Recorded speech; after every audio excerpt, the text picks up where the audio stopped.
Hello, everybody. Welcome to the Maker's Bar podcast. Maker's Bar is on a mission to create and raise 1 million leaders.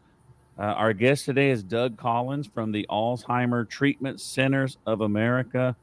Doug, how are you doing today, sir? Hey, Rob, I'm doing just great. I'm down here in the great state of Florida. We'll be opening our first clinic, first of many clinics next month. And so, it's a little rainy down here, but we're doing well, doing very well.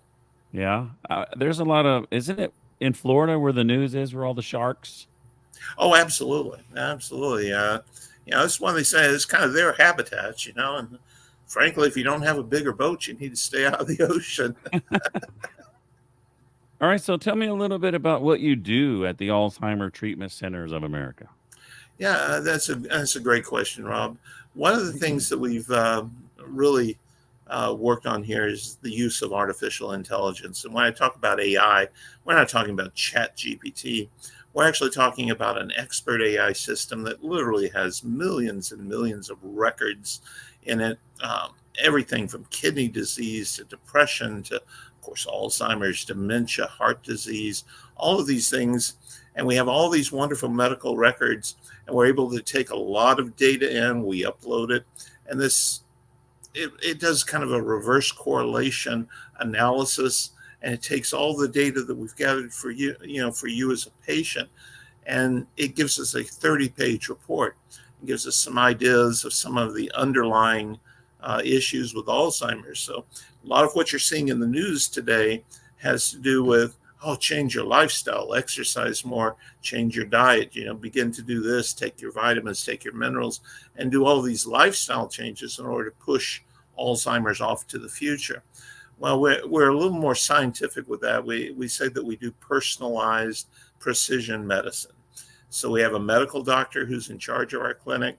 We have roughly 40 people. So we have nurse practitioners, we have physician assistants, we have dietitians, we have health coaches, we have nurses, we do infusions, modalities. But the bottom line is what the AI showed us was that there are 200 root causes, more than 200 root causes of Alzheimer's. Could be anything from thyroid to minerals, lack of minerals, lack of vitamins. It could be diabetes, a lot of comorbidities, inflammation in the brain. So if you have inflammation in your body, leads to inflammation in the brain. So the most common problem that we have here is sleep apnea and heavy snoring. Because if people don't get to sleep, the cleaners that are used in your brain, when your brain gets inflamed, it sends plaque to cover the nerve endings. And of course, everyone has thought that Alzheimer's all has to do with this plaque. Well, that's kind of the symptom, right? So that's what the body's response is. So it sends the plaque, cover the neurons, protect it. And of course, if you don't treat the inflammation, it sends more plaque and more plaque and more plaque. And pretty soon, your short-term memory is covered by this amyloid plaque. So that is indeed the symptom, but the cause might be an issue with your thyroid, might be an issue with, any number, of things that could be done. Could be your diet, could be any number of things. So anyhow, what we've done is we found that most people have 20 to 30 things. You don't catch Alzheimer's in the traditional sense of a disease. It's not like measles or the mumps or even catching a cold. When you have dementia, you have Alzheimer's, it develops over a period of years. So it's kind of like an iceberg growing inside your body, and you have that senior moment. Well, that's the tip of the iceberg. But it's developed now, I could say 15, 20 years. And with that in mind, you need to really pay attention to the senior moment, because by the time you start experiencing cognitive decline, you're well down that road. So that's what we're doing right now. We're combining artificial intelligence with personalized precision medicine. We get a protocol set up for each and every patient. And one of the new FDA drugs that we have that's approved for compassionate use, Rob, the FDA has approved the language that we can reverse Alzheimer's, and that is huge news. So Yeah. this is no longer about research. This is about reality, baby. We are treating people with Alzheimer's, dementia, and brain fog from long COVID.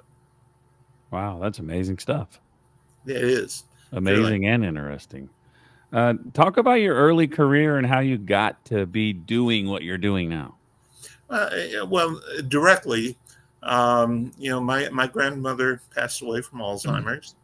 My father-in-law had dementia, also passed away, and we lost a friend just 3 weeks ago, 74 years old, and his name was Dan Lagar. He lived in Boca Raton, Florida, and his wife Judy asked the doctor, said, "Well, what happened to my husband? What caused him to pass?" And the doctor says, "Well, he just forgot to breathe." So about 3 years ago, I was approached by a gal who had worked in this space and had managed a lot of things to do with Alzheimer's and dementia patients. And she had an idea for a book. So we got together and we collaborated. And so we each co authored the book and had stories about, actual stories about, people who, had Alzheimer's and the type of symptoms. And it was a book really about caregiving. So it's Truth Lies in Alzheimer's, Its Secret Faces. And one of the people that I brought in, country music star Phil Vassar, he wrote the songs Just Another Day in Paradise. And during COVID, his mom was diagnosed with Alzheimer's. So he says, "Oh, I got to find a home for mom." So they start looking at these memory care facilities and so forth because she was getting worse and worse and living by herself. And the next thing you know, she says, "I'm not going to live there. I'm not going to live somewhere where I can't see my son, I can't see my grandkids, and I'd rather die." And so Phil says, "Okay, we'll fix that. We'll bring you home." So he wrote a chapter in our book called Bringing Mom Home. And he talks about how he deals with that on a day-to-day basis. Because it's like my publisher, who had 6 people in his immediate family with Alzheimer's. He says, you wake up in the morning and Alzheimer's is there. You go to bed at night and Alzheimer's is still there. It's like the elephant in the room. It never leaves.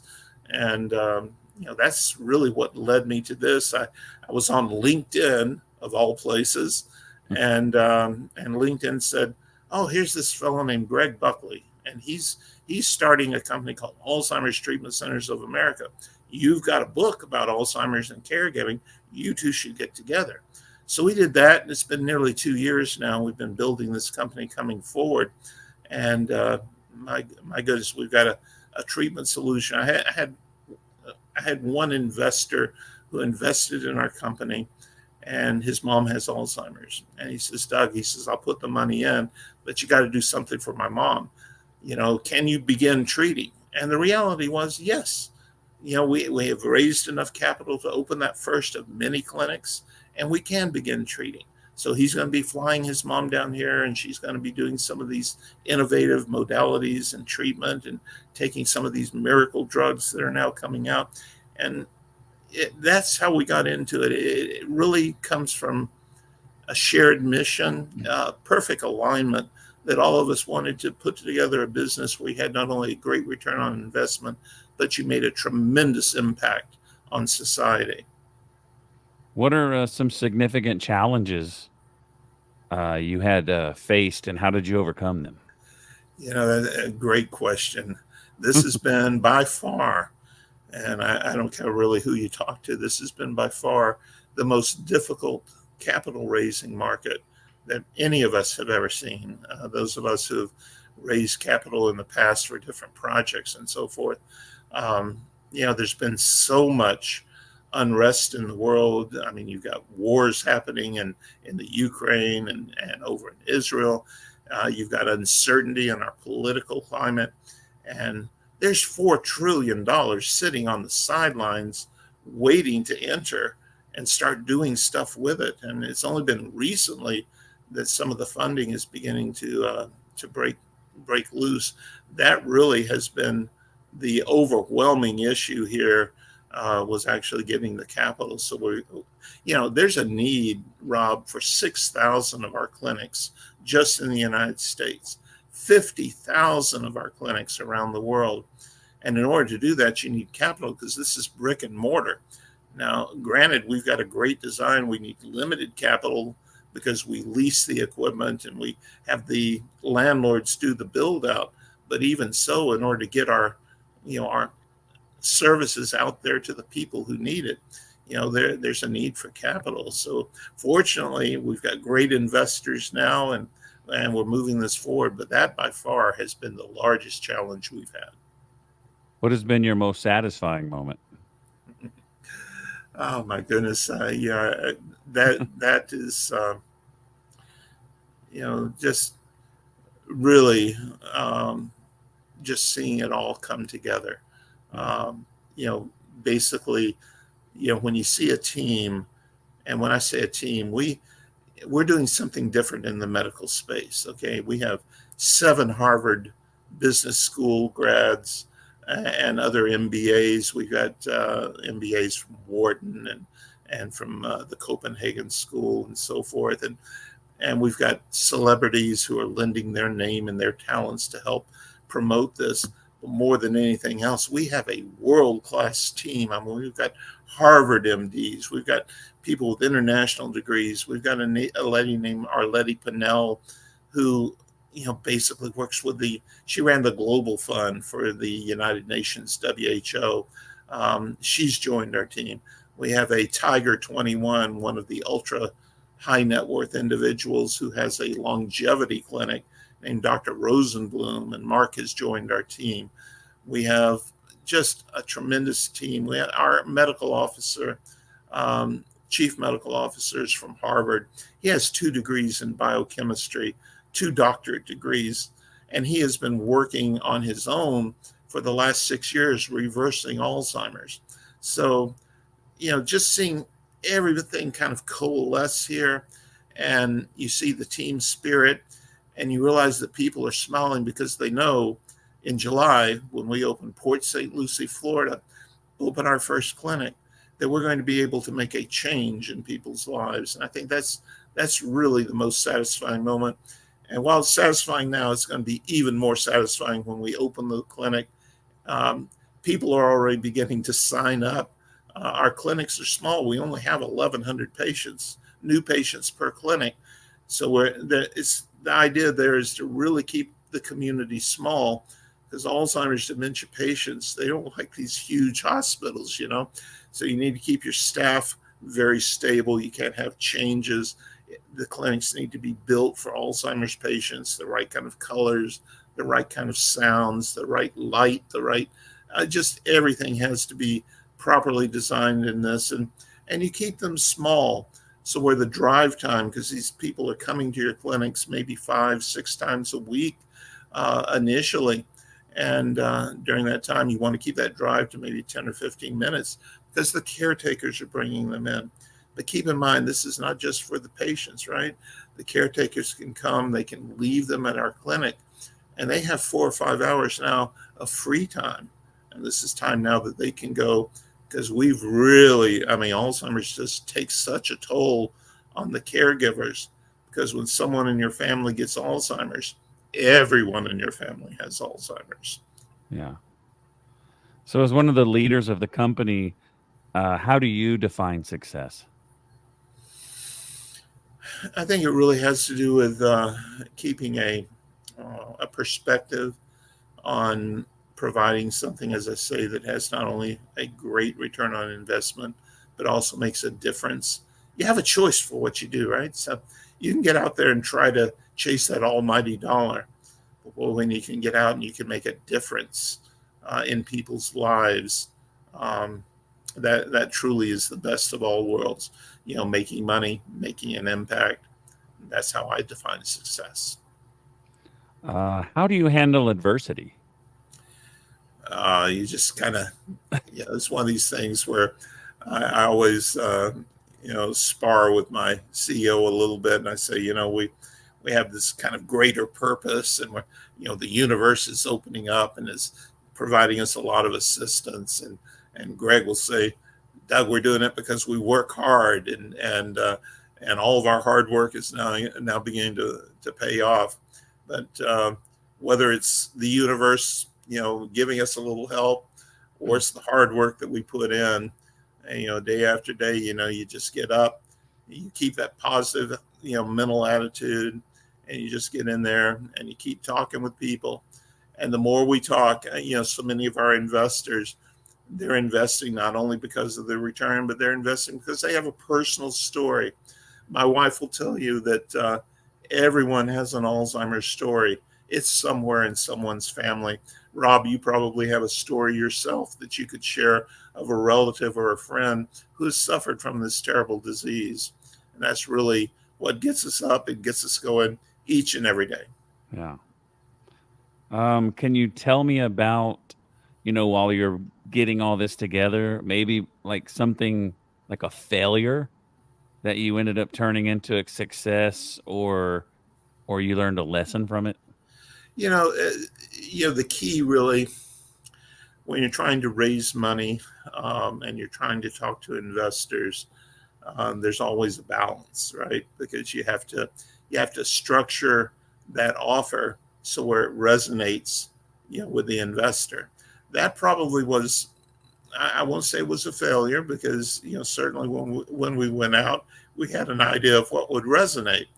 As we got into this and we talked to more and more people who are very knowledgeable, we had a venture capitalist, had a big VC firm out of Nashville, and he said, Doug and Greg, I'm going to spend a little time with you and tell you how I would do it if this were my company, how I would structure it.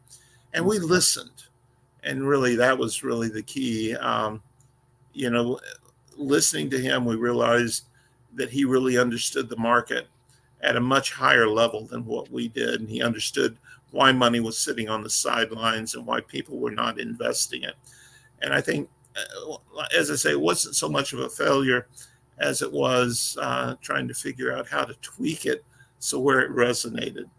And around January of this year, we finally got all of our ducks in a row, and you could just feel kind of like the dam bursting, and it began to resonate with the investors, and the investors came, and they came quickly, and they came with large investment dollars, and they came with stories in their family about why they were doing this. And Yeah. you realize that you were building not only a team of business leaders and medical leaders, but you were building a team of investors who shared and were in perfect alignment with your corporate vision. How do you approach risk? You try and minimize the risk. Okay, I mean that's really once again there's a balance. Yeah. um, we're a private company. Okay, we don't have a lot of liquidity, so when you invest in this, you have to wait before there's a what we call a liquidity event.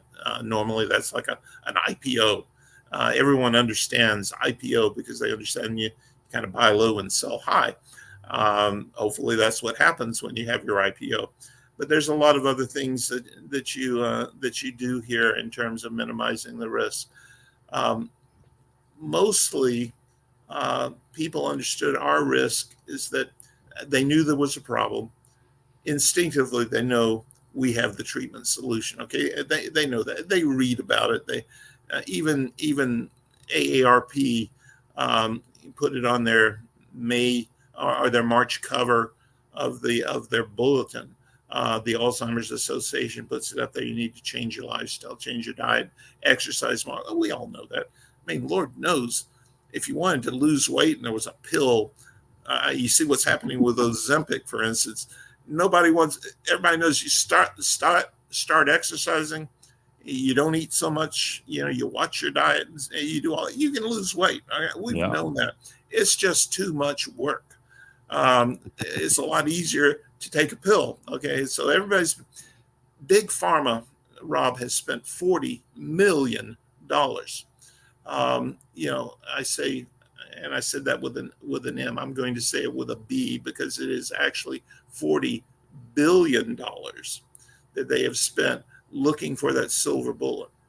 Yeah. And the reality, if you've got 200 root causes of Alzheimer's, they've been looking to try and get rid of the amyloid plaque. So they're looking at the wrong end of the stick, right?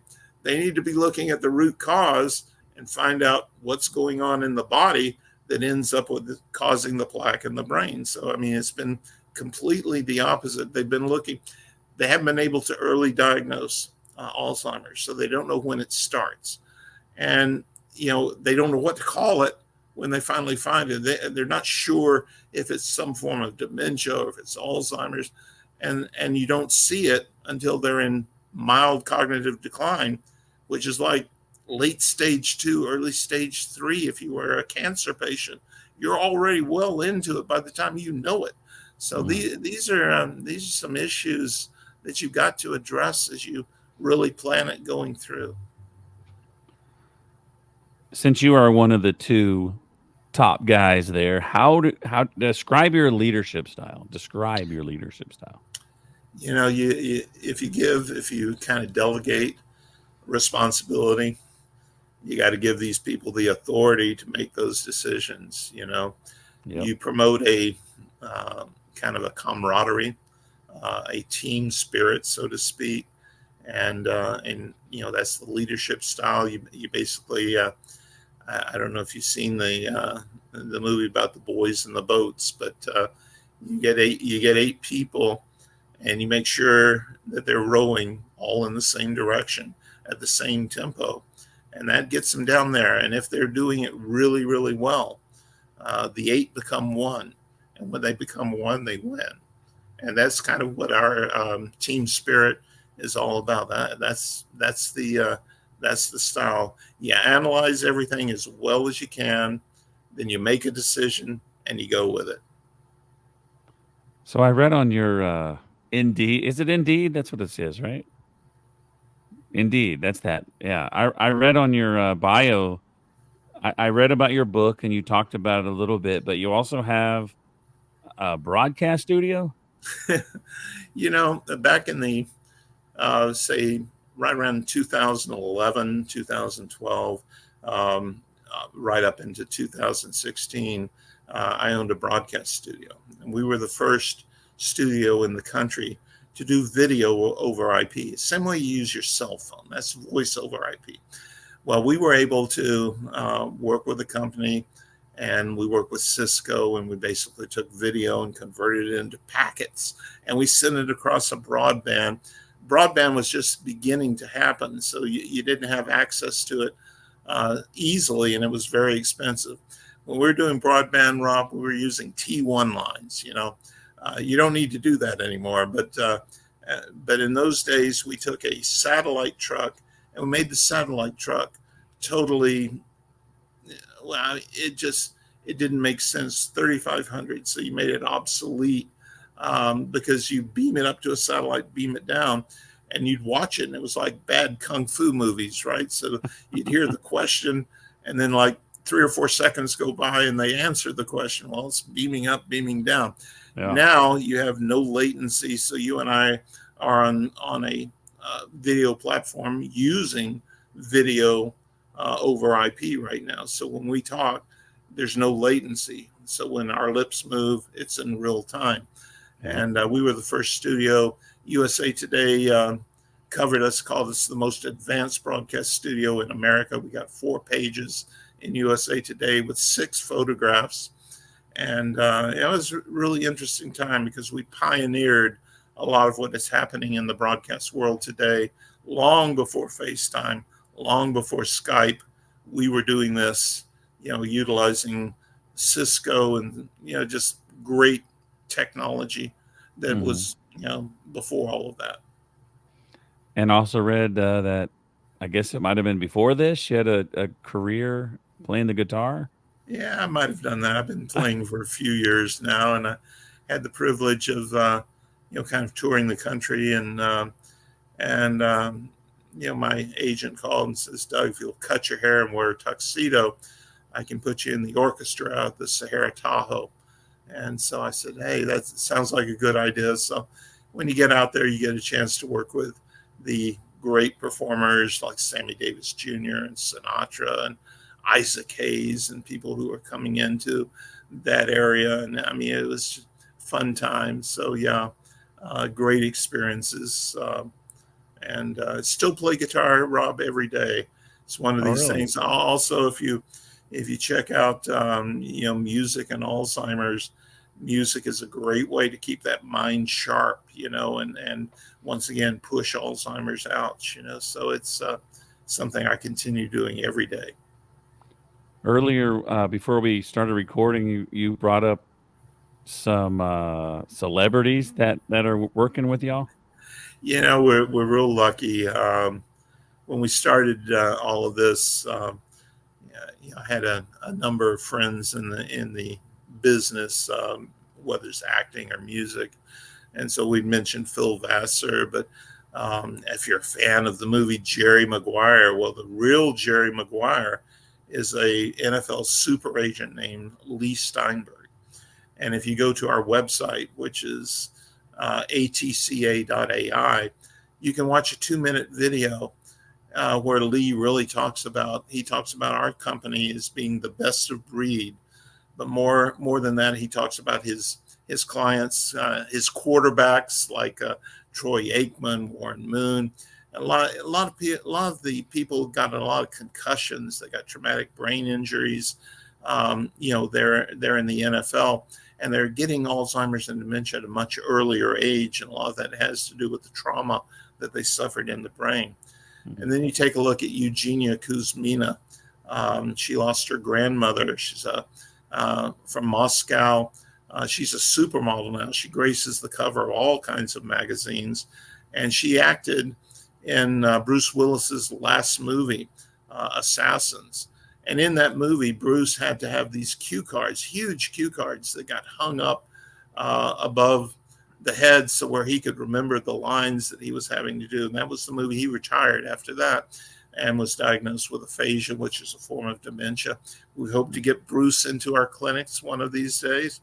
And Eugenia is married to Bill Block. Bill lost his mother to Alzheimer's. He was the former CEO of Miramax Films. He's currently producing the new Jason Statham movie that'll be premiering next year. But Bill and Eugenia, they're lending their support. And then I was up in, we have Nick Lowry, NFL Hall of Fame kicker from the Kansas City Chiefs, and he lost his brother to Alzheimer's. And last week I was at the CMA Fest in Nashville, Tennessee, and I got a chance to meet a fellow by the name of Jay Allen. And Jay was on The Voice, and he wrote a song called Blank Stares. And his mother, at 49 years old, was diagnosed with early onset Alzheimer's. Mm-hmm. And at 49, well, she died before she hit 53. She looked like she was 95 years old, Rob. I mean, wow. It was just a dramatic and tragic ending. And he wrote that song called Blank Stares, and someone was in the audience with an iPhone, and they recorded it and they posted it. So his video has now been viewed 1 billion times. That's J. Allen, Allen, and it's been viewed 1 billion times. He has raised $130 million for Alzheimer's research. So here's a man who walks the walk, talks the talk. Wow. And I mean, he is just an outstanding. So I met with him up in Nashville, and I said, hey, we're treating Alzheimer's. And I said, what do you think? And he looked at me, he said 2 words. He says, I'm in. That's all it takes. So when you have these celebrities providing this wonderful endorsement, telling their own stories, because you've got Jack Nicholson right now diagnosed with Alzheimer's. You got Bruce Willis. You got Jay Leno's wife with dementia right now, Mavis. And right now they have no real options. This new drug that just came out, people have to be careful with this, okay? They need to look at this thing called side effects, okay? 1/3 of the people who are taking these new drugs, they run the risk of brain bleeds, brain swelling. I realize there's not a lot out there, but you really need to look at the root causes.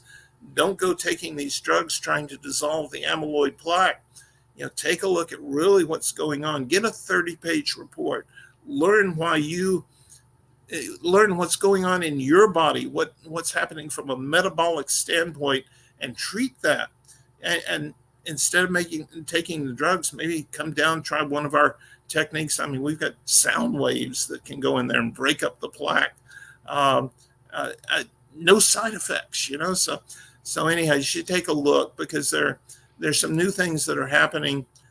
People are just clamoring for any solution. They're willing to take these high risks and so forth. And I respect companies like Eli Lilly for putting all this money into the research and so forth. But hey, let's be smart about it. Let's work on the root causes and really work on reversing, this terrible disease.